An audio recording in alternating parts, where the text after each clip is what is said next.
صفحہ نمبر 15 آیت نمبر 11 سے ہمارا سبق شروع ہو رہا ہے۔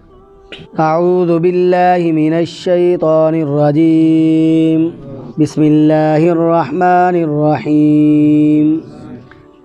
الذین یکذبون بیوم الدین وما یکذب به الا کل معتد اثیم۔ اذا تتلى عليه آیاتنا قال اساطیر الاولین کلا بل ران على قلوبهم ما كانوا يكسبون كلا إنهم عن ربهم يومئذ لمحجوبون ثم إنهم لصالو الجحيم ثم يقال هذا الذي كنتم به تكذبون كلا إن كتاب الأبرار لفي عليين وما أدراك ما عليون كتاب مرقوم يشهده المقربون صدق اللہ العظیم۔ کل ہم نے جو سبق پڑھا تھا اس سبق میں اللہ تبارک و تعالی نے ان لوگوں کی ہلاکت کا تذکرہ فرمایا جو لوگ ناپ اور تول میں کمی کرتے ہیں، اور اللہ تبارک و تعالی نے بد روحوں کے مقام کا تذکرہ فرمایا کہ ان کا مقام کیا ہے؟ سجین۔ آج جو سبق ہم پڑھ رہے ہیں اس سبق میں اللہ تبارک و تعالی نے ان لوگوں کا تذکرہ فرمایا جو جھٹلاتے ہیں، حق بات کو جھٹلاتے ہیں۔ فرمایا ویل یومئذ للمکذبین، ہلاکت ہے اس دن جھٹلانے والوں کے لیے۔ اب جھٹلانے والے کون ہیں اور کس بات کو جھٹلاتے ہیں، اس بات کو اللہ تبارک و تعالی نے یہاں پر بیان فرمایا ہے۔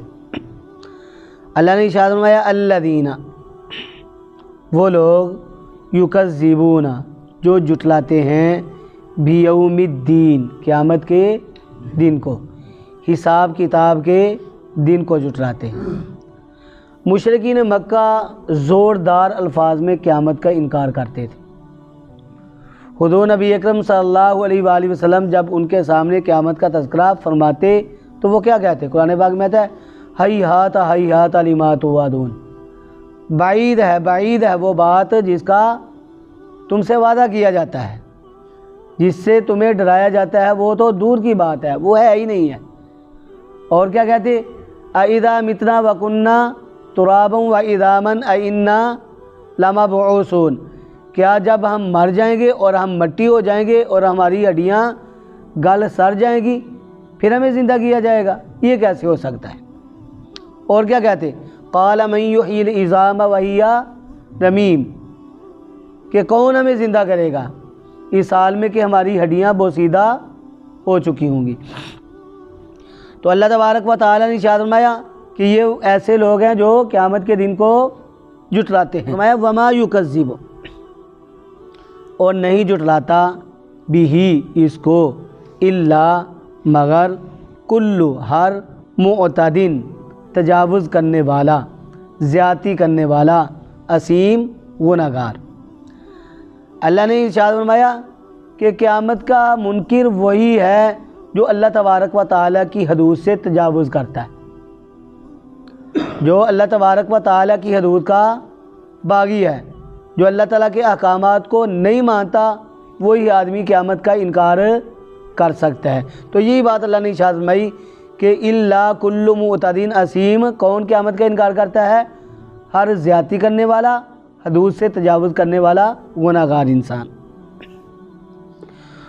اور کیا اللہ تبارک و تعالیٰ نے ارشاد فرمایا کہ جب ان کے سامنے قرآنی آیات کی تلاوت کی جاتی، جب ان کے سامنے قیامت کے مسائل کو پڑھا جاتا تو اس وقت یہ قرآنی آیات کا انکار کرتے تھے اور کہتے تھے کہ یہ جو ہمارے سامنے پیش کیا جا رہا ہے یہ کیا ہے؟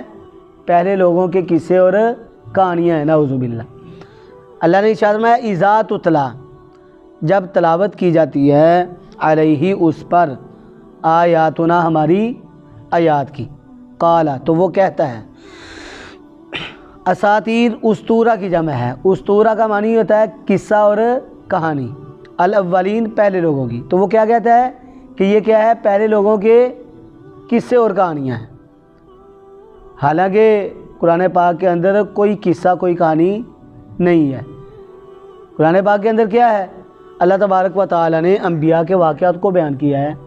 حضرت آدم علیہ السلام کا واقعہ ہے، حضرت نوح علیہ السلام کا واقعہ ہے، حضرت لوط علیہ السلام کا واقعہ ہے، حضرت ابراہیم علیہ السلام کا واقعہ ہے، حضرت موسیٰ علیہ السلام کا واقعہ ہے۔ ایسے ہی بعد لوگوں کے بھی واقعات ہیں، جیسے فرعون کا واقعہ ہے، حامان کا واقعہ ہے۔ تو اللہ تبارک و تعالی نے واقعات بیان فرمائے ہیں، یہ محض قصے اور کہانیاں نہیں ہیں، بلکہ یہ ایسے واقعات ہیں جن سے آدمی عبرت پکڑتا ہے، جن سے آدمی سبق حاصل کرتا ہے۔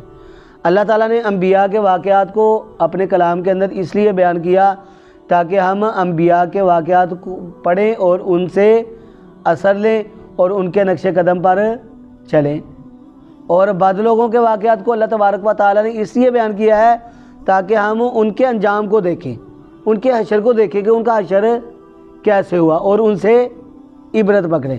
لیکن یہ کیا کہتے ہیں، اللہ نے ارشاد فرمایا یہ کہتے ہیں کہ جب تلاوت کی جاتی ہے اس پر ہماری آیات کی تو وہ کہتا ہے کہ یہ پہلے لوگوں کے قصے اور کہانیاں ہیں، یہ کوئی قصہ اور کہانیاں نہیں ہے، اس میں اللہ تبارک و تعالیٰ نے جو کچھ بھی بیان کیا ہے وہ حق بیان کیا ہے۔ اللہ تبارک و تعالیٰ نے ارشاد فرمایا کلا، خبردار، بلکہ رانا، زنگ چڑھ گیا ہے، علی قلوبہم ان کے دلوں پر، ما کانوا اس کمائی کی وجہ سے، یکسبون جو وہ کرتے ہیں۔ اللہ وہ کیا کرتے تھے، گناہ کرتے تھے، اللہ کے احکامات کے منکر تھے، زیادتی کرتے تھے، باغی تھے۔ اللہ نے ارشاد فرمایا کہ ان کے دلوں پر کیا چڑھ چکا ہے، زنگ چڑھ چکا ہے۔ اب دیکھیں جو لوہا ہوتا ہے، لوہے کو زنگ لگ جاتا ہے، جب لوہے کو زنگ لگ جائے تو اس کی حیثیت وہ نہیں رہتی جو پہلے تھی، یعنی اس کی ویلیو ختم ہو جاتی ہے، وہ بیکار ہو جاتا ہے۔ اسی طرح حدیث میں آتا ہے کہ اذا اذنب العبد نقطت علی قلبہ نقطۃ سوداء، کہ جب کوئی آدمی، جب کوئی بندہ گناہ کا کام کرتا ہے تو اس کے دل پر ایک نقطہ لگ جاتا ہے، سیاہ نقطہ، یعنی سیاہ دھبا اس کے دل پر پڑ جاتا ہے۔ پھر وہ دوسرا گناہ کرتا ہے تو دوسرا دھبا پڑ گیا، تیسرا کرتا ہے تیسرا پڑ گیا، چوتھا کرتا ہے چوتھا پڑ گیا۔ اس طرح کر کے کیا ہوتا ہے، اور یہ بھی لکھا ہوا ہے کہ جو مرد کا دل ہے وہ تھوڑا بڑا ہوتا ہے عورت کے دل سے، مرد کا دل ایک پاؤں کا تقریباً، اور عورت کا دل تقریباً 3 چھٹانگ کا۔ اب یہ دل جو ہے وہ زنگ آلود ہو جاتا ہے گناہوں کی وجہ سے، جب اس پر دبے پہ دبا لگتا ہے تو پھر اس پر ایک غلاف چڑھ جاتا ہے، وہ غلاف کیا ہے، یہی زنگ ہے۔ اب اس کی علامت کیا ہے، اس کی علامت یہ ہے کہ جب دل زنگ آلود ہو جاتا ہے تو پھر انسان سے نیکی کی رغبت ختم ہو جاتی ہے، اس کا کوئی نیک کام کرنے کو دل ہی نہیں کرتا۔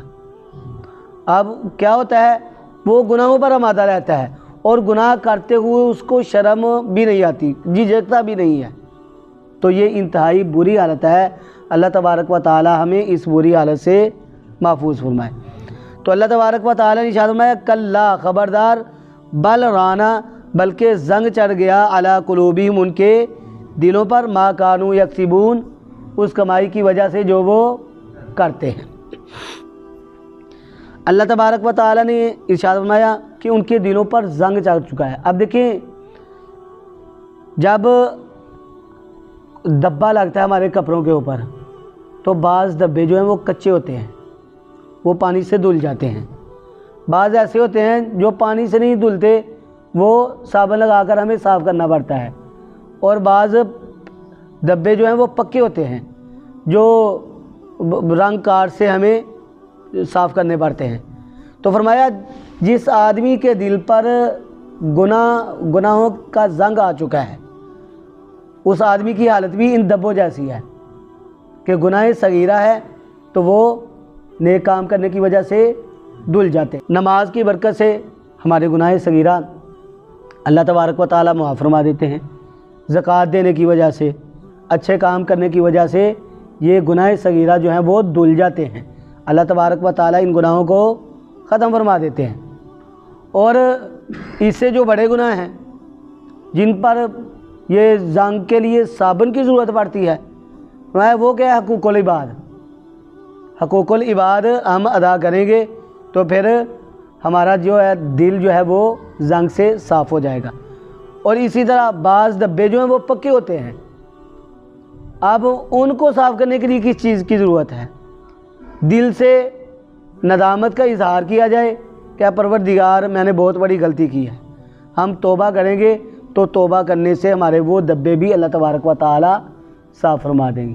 تو اللہ تبارک و تعالیٰ نے ارشاد فرمایا کلا انہم، کلا پکی بات ہے، خبردار، انہم بے شک یہ لوگ الربہم اپنے رب سے یومئذ اس دن لمحجوبون البتہ پردے میں رکھے جائیں گے، روک دیے جائیں گے۔ کیا مطلب؟ یہ لوگ ایسے ہیں کہ اپنے رب سے اس دن پردے میں ہوں گے، اللہ تبارک و تعالیٰ کی زیارت نہیں کر سکیں گے۔ اور محجوب کا معنی یہ کرتے ہیں کہ ان پر یہ دن ایسا دن ہوگا نہ تو اللہ کی طرف سے ان کو پیار ملے گا، نہ محبت ملے گی، نہ شفقت ملے گی، اور نہ ہی ان پر کوئی رحمت ہوگی، یعنی اللہ تبارک و تعالیٰ کی رحمت کی دوری ہوگی۔ تو اللہ تبارک و تعالیٰ نے ارشاد فرمایا ثم پھر انہم بے شک وہ لسالو البتہ داخل ہوں گے الجحیم جہیم میں، دوزخ میں، شعلہ مارنے والی آگ میں داخل ہوں گے۔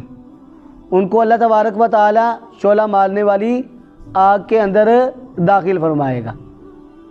اب وہ مقام کیسا مقام ہے؟ اللہ تبارک و تعالیٰ ہمیں بھی اس مقام سے محفوظ فرمائیں۔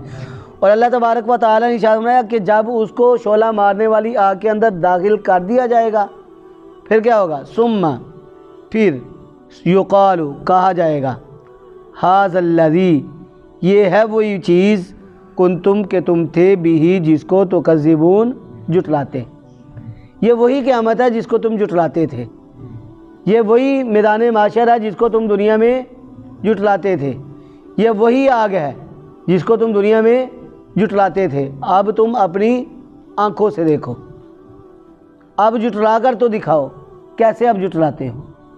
اللہ تبارک و تعالیٰ نے ارشاد فرمایا کلا، یہاں پر کلا حقاً کے معنی میں ہے، پکی بات ہے، ان بے شک کتاب الابرار نیک لوگوں کا دفتر لفی علیین البتہ علیین میں ہے۔ یعنی اس سے پہلے اللہ تبارک و تعالیٰ نے بد لوگوں کا تذکرہ فرمایا، اب اللہ تبارک و تعالیٰ نیک لوگوں کا تذکرہ فرما رہے ہیں۔ اور فرمایا یہ جو فرشتے ہوتے ہیں، یہ روح نکالنے والے فرشتے وہ الگ فرشتے ہیں، 18 فرشتے ہیں، اور جنہوں نے روح کو نکالا وہ الگ ہیں، اور جو روح کو لے کر آسمان کی طرف جانے والے ہیں وہ فرشتے الگ ہیں۔ وہ ان روح نکالنے والے فرشتوں سے روح کو لیتے ہیں، وصول کرتے ہیں اور آسمان کی طرف جاتے ہیں۔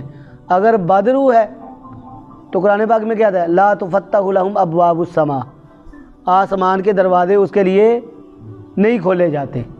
اب وہ فرشتے اس کو کہاں پہنچاتے ہیں؟ 7 زمینوں کے نیچے جو سجین کا مقام ہے وہاں پر اللہ تبارک و تعالیٰ کے حکم سے وہ فرشتے اس بد روح کو پہنچا دیتے ہیں۔ اور یہاں پر ہم نے کیا پڑھا؟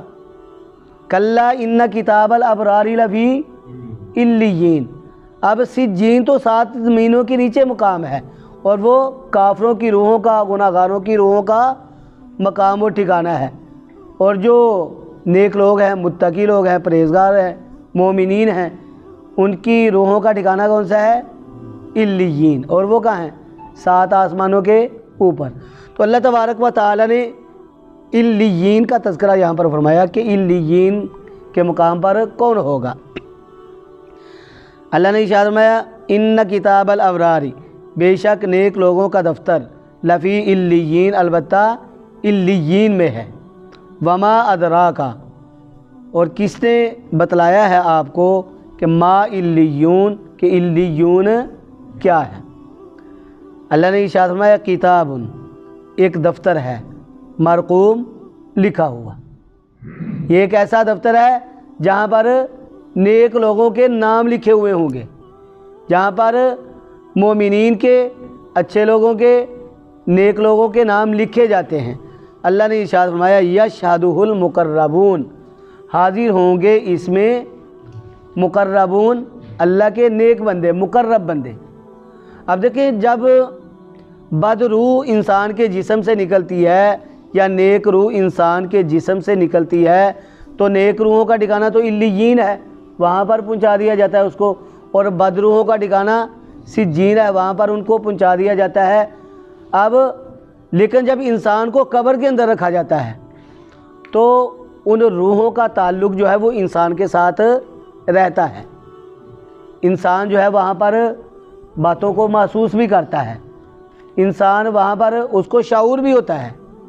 جب فرشتے آتے ہیں اس سے سوالات کرتے ہیں من ربو کا، من نبیو کا، ما دینو کا، تو وہ شعور کے ساتھ اس کا جواب بھی دیتا ہے۔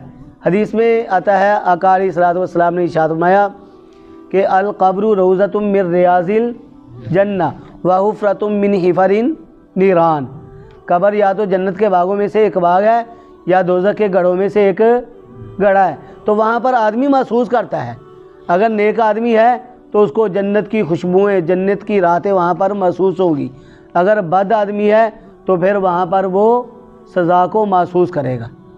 تو اللہ تبارک و تعالی نے یہ جو سبق آج ہم نے پڑھا، اللہ تبارک و تعالی نے بد لوگوں کا بھی تذکرہ فرمایا اور اللہ تبارک و تعالی نے ان لوگوں کا بھی تذکرہ فرمایا جو نیک ہیں، اور اللہ نے ارشاد فرمایا کہ ان کی روحوں کا ٹھکانہ علیین ہوگا۔